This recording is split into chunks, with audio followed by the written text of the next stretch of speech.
Hello YouTube. How everyone doing? I hope you are doing wonderful. Sad thing that happened recently in Louisville. The mass shooting. These are the victims. Now, this is the actually second shooting that happened in Louisville. The first one was at a park. And then another person decides to shoot up a bank. Now, the blank. So, basically, I'm going to say this. Do y'all remember the shooting that happened at the elementary school and how them cops did not want to, they were trying to keep every people back and stuff? Now, one of the cops here got shot in the head, and they say he's in critical condition. But I think I should have seen something on him now by now. Now, also, it's over the years it have been a lot of shootings, a lot. And some of them they're saying that they had mental health issues. They want to get his brain checked and see did he have, was it EBTs? Well, got ETC or something like that. Something about, because he played a lot of sports in school and he was like a football player and all that stuff. And so his mother wanted to, I guess she's donating his brain to science. The ETE test. The ETE test. So she want to get his brain checked out. And they're saying that he was on, I guess they was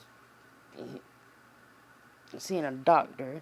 And I think she said, it sounded like one of them said that he was on medicine. So he was on medicine. But do that person make it okay because, oh, he was on medicine? Oh, he had mental health issues? There's a lot of facilities out here. If you don't want to go the medicine route, it's other route you can go. As in, there's so many crisis hotline on, you can just Google it. And keep calling until you find somebody to actually help you. I was just talking about bipolarness and depression. It's a sad thing, depression, and people that have anxiety attacks and panic attacks and stuff like that. And for some reason, these medicines that he puts you on, after you get off them, or they forget a dose or whatever, it'll have you feeling sluggish. It'll probably have you looking like, all the medicines probably have them feeling like they're a zombie. Like, everything is there. And some of these medicines, we don't tell you, long-term use on these medicines make you like a zombie or make you very, very violent. So it's very hard to find the right medicine for the right person. And all of them, if long-term use, it don't work anymore. It's kind of like penicillin. Stuff you get for when you have an infection, you got cold or whatever, they help you get over it. They give you penicillin and stuff like that. Your long-term use on penicillin and stuff like that have the same effect. After a while, it no longer works for you.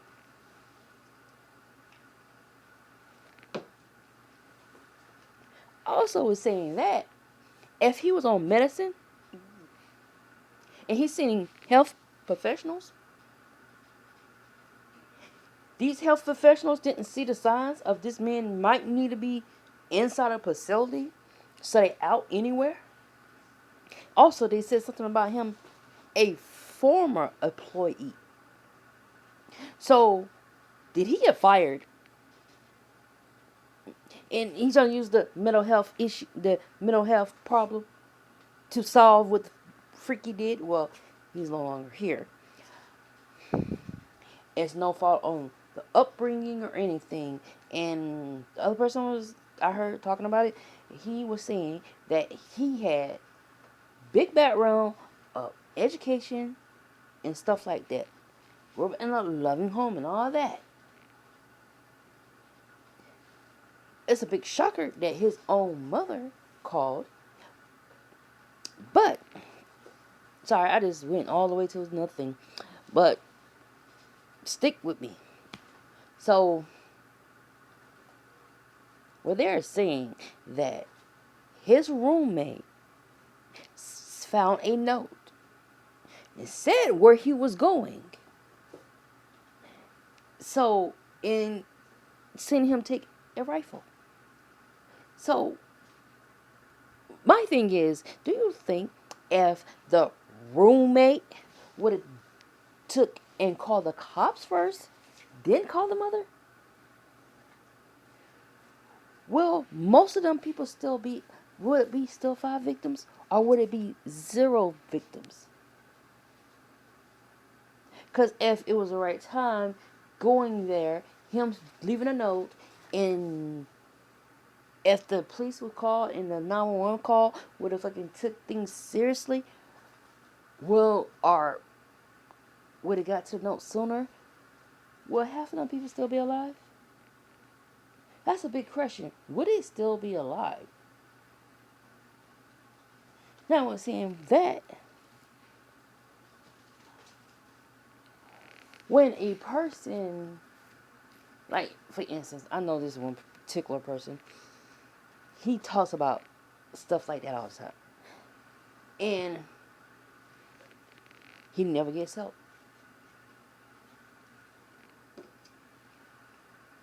But with him, that guy in particular, he's a drama queen. Anybody would say a drama king, drama queen? But he been talking about it for years. But some people, in some cases, some just say crazy stuff to try to get attention. I'm not saying that's the case here, but he wrote a note stating where he was going, and the roommate seen him with a rifle, with a gun. So, with that being said, him writing a note and saying where he's going, and he basically probably showed his roommate that he had a rifle.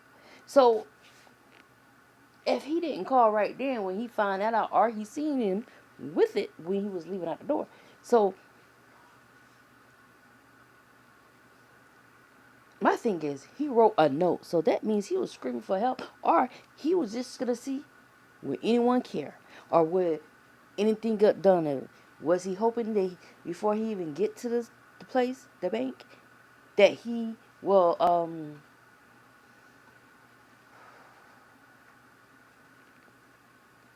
be arrested before he even go in there? Or is it the fact that he actually wanted to get you down? Now, if he wanted to do that, well, I think he should have been in a mental institution in the first place. I think that they should have found out and have him sitting there and talk until he can't talk no more. Because I don't really too much believe in the medicine. Because if you're already crazy, it's going to make you more crazier. That's just my opinion.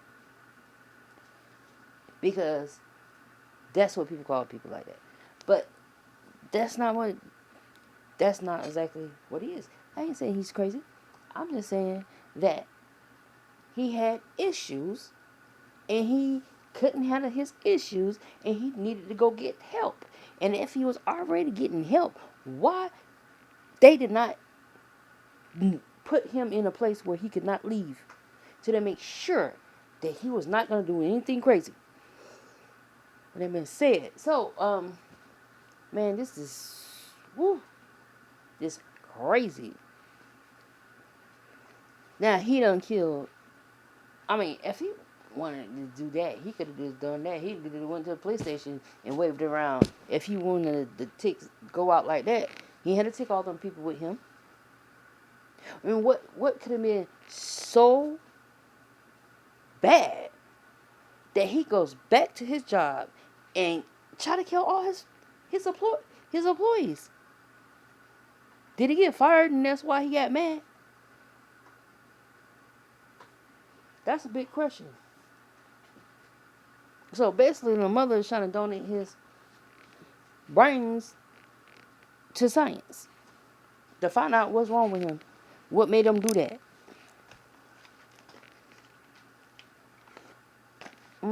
Just crazy.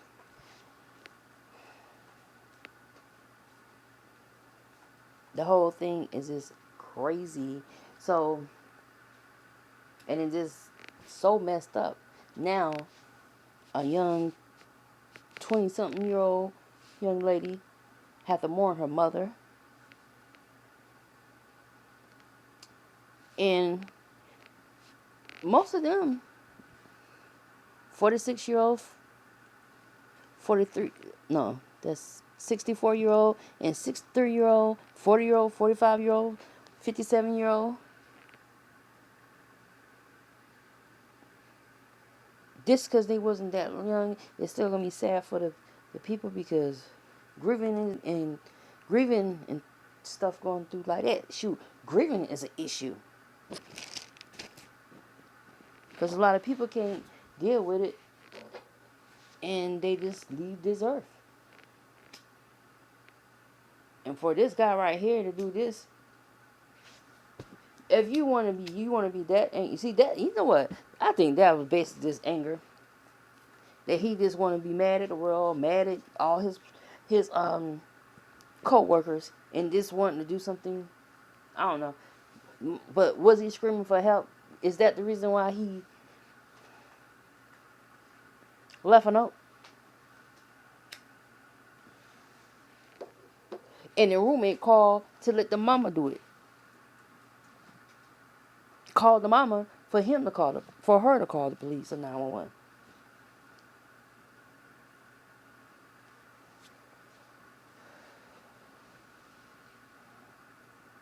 There's enough stuff going on, and if you need help, go seek professional help.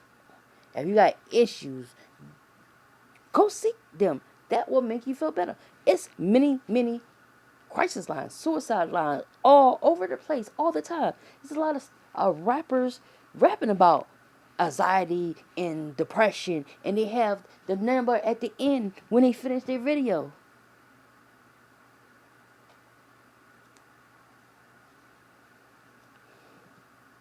He could have sit down and play a video game. He could have went out there and kicked the ball around. He could have did a puzzle, or he could have try to sketch if he don't play with Play-Doh or something. You know, there's a lot of things that actually relieve you of some stress. The endorphins in exercise. It's a lot of methods other than the route of using medicines that you can do. Breathing in and out. Like in the positive, out the negative. Counting. I mean, it's a lot, many ways that you can calm yourself down without professional help. But I think that he needed professional help because he had issues. That he decided this one day he want to wake up, he just want to kill everyone in his office that worked with him. That's wrong. And I'd rather him go to jail and so he can have time to think about what he did.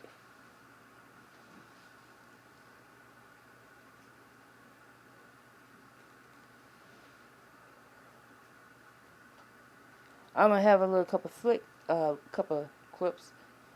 so y'all can hear it more for the people. One of the 911 calls released today came from the shooter's own mother.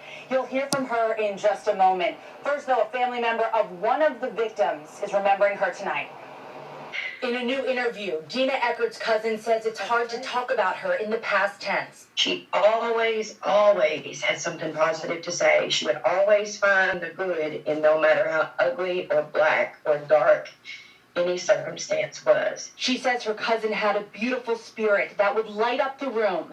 Eckert was a mother of two. To see this happen to her and her being taken from us, it's just not fair. At the scene of Monday's mass shooting here at Old National Bank, a memorial is growing for Eckert and the other 4 victims. Josh Barrick, Tommy Elliott, Juliana Farmer, and Jim Tutt. Meantime, Louisville police have released body camera footage showing officers taking down the shooter. I got him down. Police also now releasing 911 calls, including one from a woman hiding at the bank. I'm in the closet with my friend. I hear gunshots. Another call coming from the mother of the suspected gunman, 25-year-old Connor Sturgeon. I don't know what to do. I need your help. She says her son's roommate called her and was concerned. He apparently left the room. Family of the shooter say the 25-year-old had mental health issues they were addressing, but also claim there were never any warning signs or indications he was capable of this shocking act. The shooter's mother mentioned that note from her son, but we still don't know what it said. 911 operator, Dallas, where is your emergency? Yes, my son might be. He has a gun and he's heading toward the Old National at on Main Street here in Louisville. Main Street, Old National? Yes, this is his mother. I'm so sorry. I'm getting details stuck in here in a moment right now. Oh, my Lord. Okay. And what exactly is going on with him? What is he saying he's doing? I don't know. I'm getting this information from the roommate. He apparently left the note. I think she's on. And I think he's beside me. She's just not. Yes, hurry. Shut the door. Lock the door and come here. I don't know what to do. I need your help. I think he's never hurt me once. He's a really good kid. Please don't punish him. Okay, he said he was headed to the Old National Bank. Did he say what he was going to do there? I don't know. I don't know anything. We didn't even own the guns. I don't know where he would have gotten a gun. Okay, so where did you get this information from? Who told you what was going on? His roommate called me. His roommate was concerned. So I said, I'm fine. I don't know what I'm doing.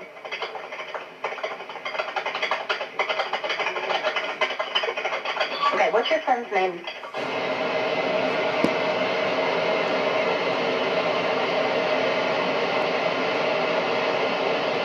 An employee there. Okay.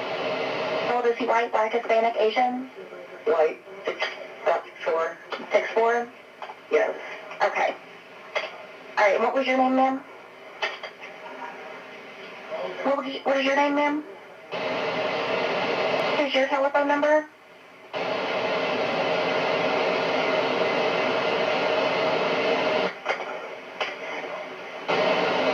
I've got your name and your phone number in here, and I'm going to let the officers know that you believe headed to the Old National Bank on Main Street and having... Okay?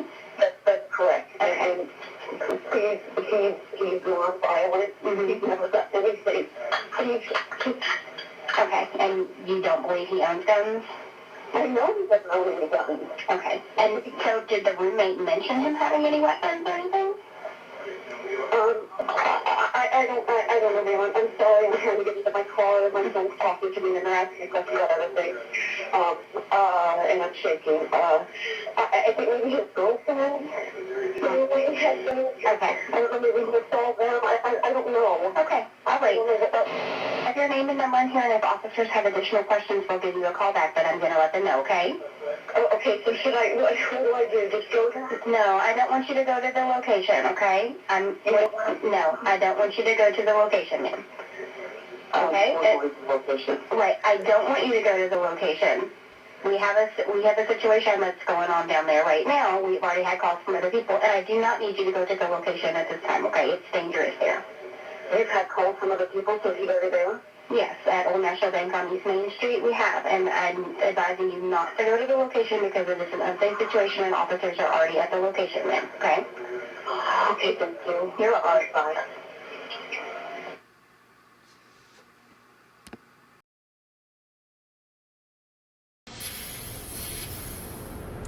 While we can't erase the tragedy that took place here early Monday morning, we can remember and honor the 5 innocent people whose lives were cut short when that gunman opened fire. Just weeks after starting her job at Old National Bank, Juliana Farmer was shot and killed inside the building. In an emotional interview tonight, her daughter describes the pain of losing her mom. It breaks my heart that I can't see my mama no more. I'm the only girl. A mother-daughter bond broken much too soon. And I need my mama. With her brother there to comfort her, Aaliyah Chambers describes the heart-wrenching phone call leading up to her mom's death on Monday. And I got a phone call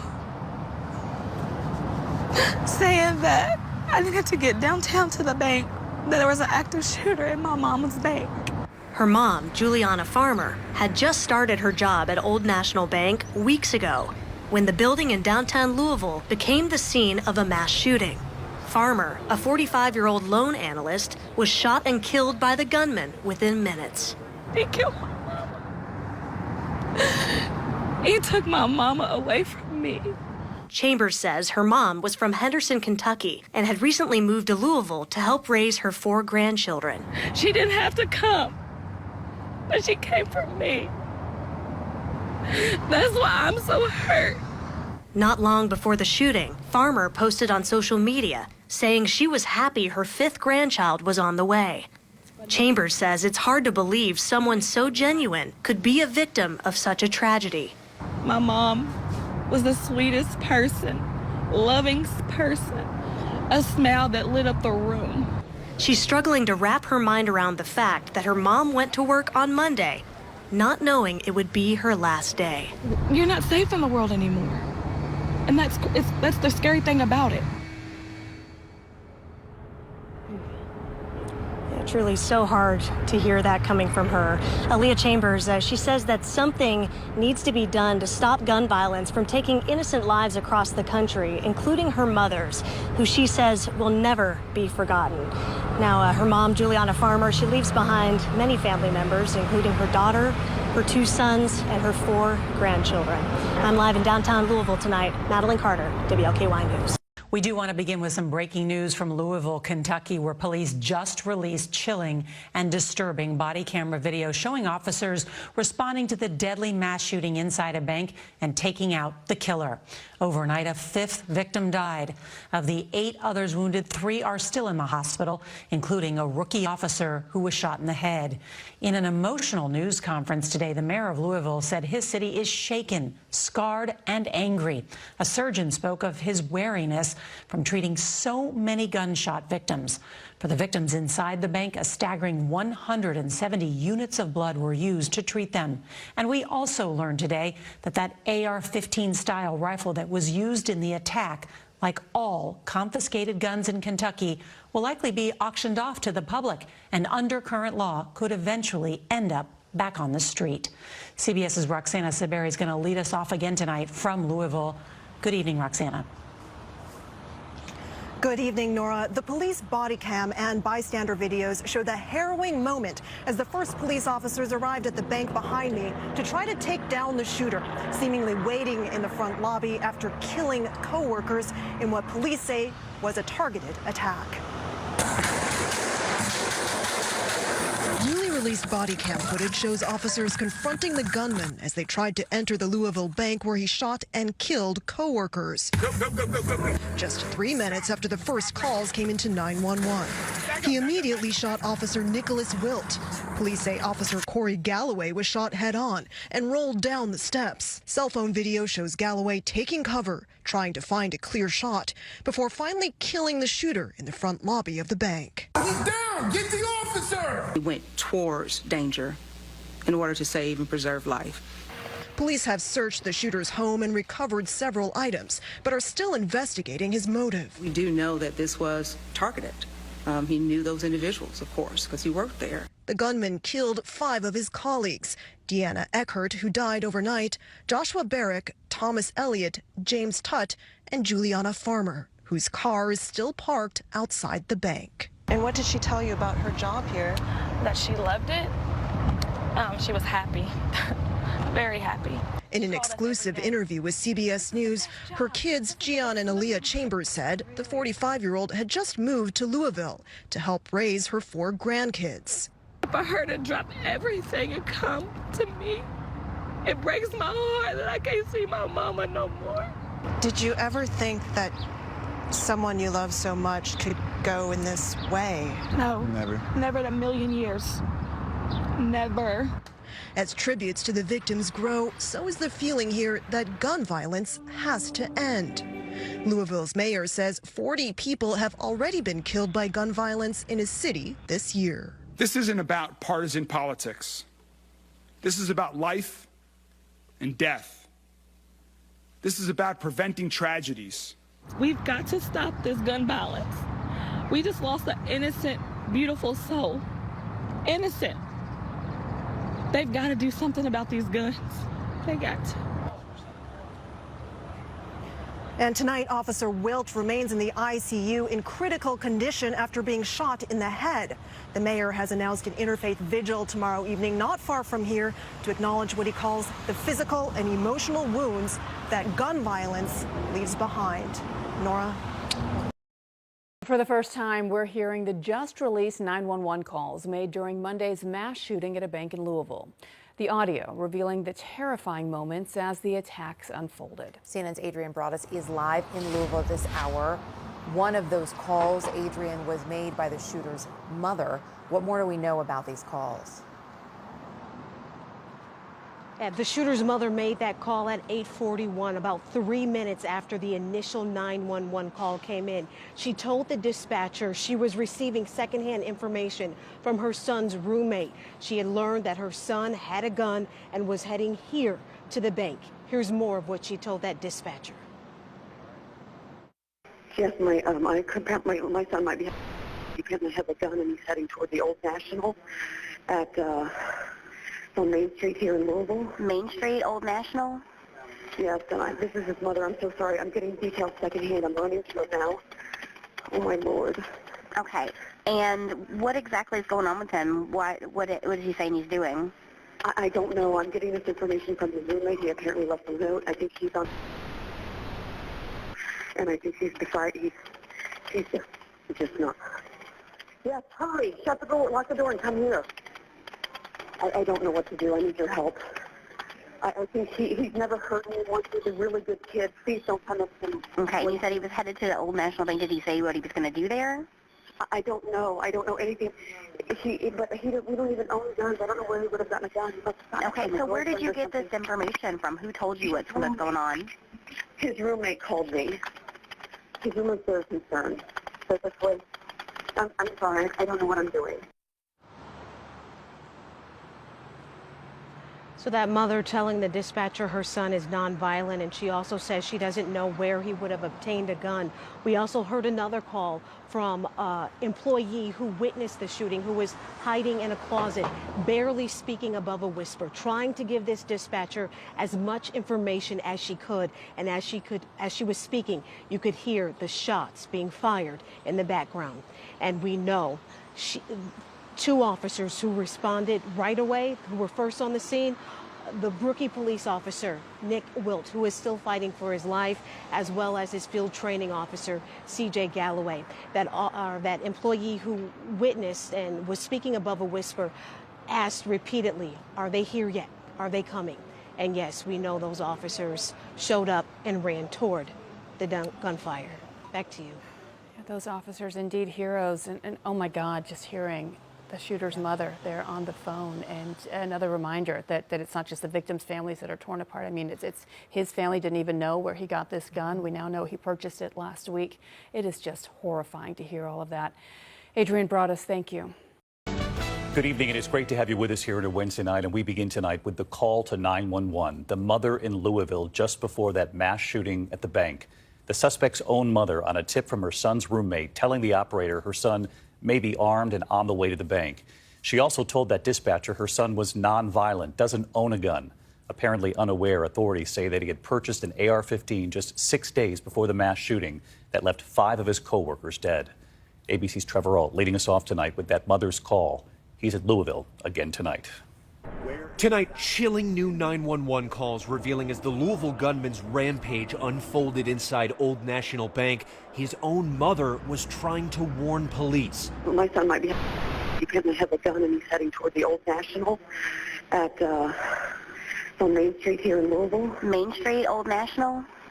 Yes, and this is his mother. I'm so sorry. I'm getting details secondhand. I'm running to it now. Oh, my Lord. Okay. And what exactly is going on with him? What is he saying he's doing? I don't know. I'm getting this information from his roommate. He apparently left a note. I don't know what to do. I need your help. I think he's never hurt anyone. He's a really good kid. Please don't punish him. Please, he's non-violent. He's never done anything. Please. Okay, and you don't believe he owns guns? I know he doesn't own any guns. What that mother apparently didn't know is that he'd purchased an AR-15 just 6 days prior. And as the shooting began, more calls coming in. You can hear the fear and the gunfire from this caller hiding in a closet. Is that shots fired? Yeah. Okay, just stay quiet. Officials say the shooter first opened fire in a crowded conference room meeting. Another caller was attending virtually over Microsoft Teams. And how do you know you have an active shooter on the site? I just watched it. How'd you watch? You watched it on a Teams meeting? This video's still going. Oh my God! I can't see anything now. Except for somebody on the ground. Stop right here. Back up, back up, back up, back up. 3 minutes after those first 911 calls, officers Nicholas Wilt and Corey Galloway arriving on scene. As they approach, Officer Wilt shot in the head. Officer Galloway grazed by a bullet, still killing the suspect moments later. Suspect down! Get the officer! But even with that swift response, 5 people were killed, many more injured. The chief medical officer at the hospital treating the victims talking about the damage done by an AR-15 round. The rifle rounds pulverize and liquefy tissue because of how fast they're moving. They powder bone. They tear large gaping holes in tissue. You don't see that with a handgun. You simply don't. Overnight, the family of Connor Sturgeon writing, "No words can express our sorrow, anguish, and horror at the unthinkable harm our son Connor inflicted on innocent people, their families, and the entire Louisville community." Adding, while Connor had mental health challenges which we as a family were actively addressing, there were never any warning signs or indications he was capable of this shocking act. And Trevor Alt back with us again this evening from Louisville. And Trevor, we know there was just a vigil held in that community. And of course, everyone now has heard this 911 call, the suspect's own mother. Obviously, we now know he bought that AR-15 6 days before the shooting, according to authorities. And you just read that family statement tonight saying their son had mental health challenges. It was being actively addressed. But many are going to ask as we move forward here, is there nothing in the system that alerts authorities of mental health issues when he was able to buy that AR-15 legally just days before the shooting? Not particularly, David. There is no Kentucky law preventing a person who is undergoing mental health treatment from buying a gun legally, and Kentucky law also prevents authorities from destroying this shooter's AR-15. Instead, it is probably going to be auctioned off to the public. David. Trevor Alt leading us off tonight.